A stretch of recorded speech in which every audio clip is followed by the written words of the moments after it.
অন্ধকারের ভেতরে এমন অনেক গল্প লুকিয়ে থাকে যেগুলো শুনলে শরীর শিউরে ওঠে।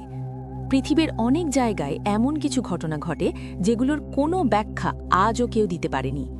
কেউ বলে এগুলো কেবল কল্পনা, আবার কেউ বলে এগুলোই বাস্তবের সবচেয়ে ভয়ঙ্কর সত্য। আজকের এই গল্পটাও ঠিক তেমনই এক রহস্যময় ঘটনার ওপর ভিত্তি করে। একটি নির্জন জায়গা, এক অদ্ভুত রাত, আর এমন কিছু ঘটনার শুরু যা একবার শুরু হলে আর সহজে শেষ হয় না। যদি আপনি দুর্বল মনের মানুষ হন, তাহলে এই গল্প শোনার আগে একবার ভেবে নিন, কারণ আজকের গল্পে এমন কিছু আছে যা হয়তো আপনার রাতের ঘুম কেড়ে নিতে পারে। তাহলে আলো নিভিয়ে মন শক্ত করে বসে পড়ুন, কারণ এখন শুরু হতে যাচ্ছে আজকের ভয়ঙ্কর গল্প।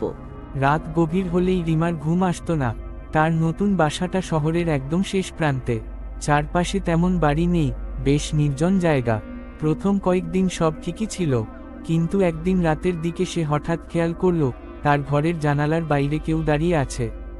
একটা ছায়া। প্রথমে সে ভাবল গাছের ছায়া হবে, কিন্তু না, ছায়াটা নড়ছে। ধীরে ধীরে রিমা ভয় পেয়ে গেল। সে জানালার পর্দা টেনে দিল। পরদিন সকালে সব স্বাভাবিক। সে নিজেকে বোঝালো কালকে হয়তো ভুল দেখেছি, কিন্তু সেই রাতেই আবার টক টক জানালায় কেউ নক করছে। রিমার বুক ধড়ফড় করতে লাগলো। সে সাহস করে পর্দা একটু সরাল।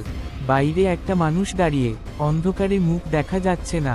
সে ধীরে ধীরে জানালার কাছে এগিয়ে এল, আর তারপর সে হাসল, কিন্তু তার মুখে কোনো চোখ, নাক, কিছুই নেই, শুধু একটা কালো ফাঁকা জায়গা। রিমা চিৎকার করে পিছিয়ে গেল। সে জানালা বন্ধ করে দিল। সেই রাতটা সে কোনোভাবে কাটালো। পরদিন সে পাশের বাড়ির এক মহিলাকে সব বলল। মহিলা একটু চুপ করে থেকে বলল, রাতের পর জানালার দিকে তাকাবেন না। রিমা অবাক, কেন? মহিলা ধীরে বলল, ওটা মানুষ না, অনেক বছর আগে এখানে একটা ঘটনা হয়েছিল। একজন মহিলা এই বাড়িতে একা থাকত। সে নাকি প্রতিরাতে জানালার বাইরে কাউকে দেখতে পেত।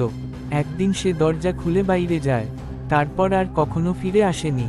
রিমার শরীর ঠান্ডা হয়ে গেল। সেই রাতেই আবার টক টক টক, এইবার আরও জোরে। রিমা চোখ বন্ধ করে বসে থাকল, কিন্তু শব্দ থামছে না। হঠাৎ তার ফোনে একটা মেসেজ। জানালাটা খোলো। রিমা কাঁপতে লাগলো। সে জানে এটা কোনো মানুষ না, কিন্তু কৌতূহল। ধীরে ধীরে সে জানালার দিকে এগোলো। পর্দা সরাল। এইবার কেউ নেই। রিমা একটু স্বস্তি পেল। হঠাৎ তার ঠিক পেছনে একটা কণ্ঠ, আমি তো ভেতরেই আছি। রিমা ধীরে পিছনে তাকালো। সেই একই ছায়া তার ঘরের ভেতরে দাঁড়িয়ে, জানালার পাশে। সে হাসছে, ধীরে ধীরে তার দিকে এগিয়ে আসছে। রিমা দৌড়ে দরজার দিকে গেল। দরজা খুলছে না, সে আটকে গেছে। ছায়াটা একদম কাছে এসে দাঁড়ালো। তারপর ফিসফিস করে বলল, তুই আমায় দেখেছিস, এবার তুইও বাইরে দাঁড়াবি। হঠাৎ সব অন্ধকার। পরদিন সকালে পাশের বাড়ির মহিলা দেখে রিমার ঘরের দরজা খোলা। ভেতরে কেউ নেই, কিন্তু জানালার বাইরে একটা ছায়া দাঁড়িয়ে, ধীরে ধীরে নড়ছে। এখনো মাঝে মাঝে সেই বাড়ির পাশ দিয়ে গেলে লোকেরা বলে, রাতে জানালার বাইরে কেউ দাঁড়িয়ে থাকে। যদি কেউ তার দিকে তাকায়, তাহলে পরের দিন থেকে সেই মানুষটাই জানালার বাইরে দাঁড়িয়ে থাকে, আর ভেতরে কেউ আর থাকে না। তাহলে এটাই ছিল আজকের গল্প। কিন্তু মনে রাখবেন, সব ভয়ের শেষ হয় না গল্প শেষ হওয়ার সঙ্গে সঙ্গে। কিছু ছায়া আমাদের সঙ্গেই থেকে যায়।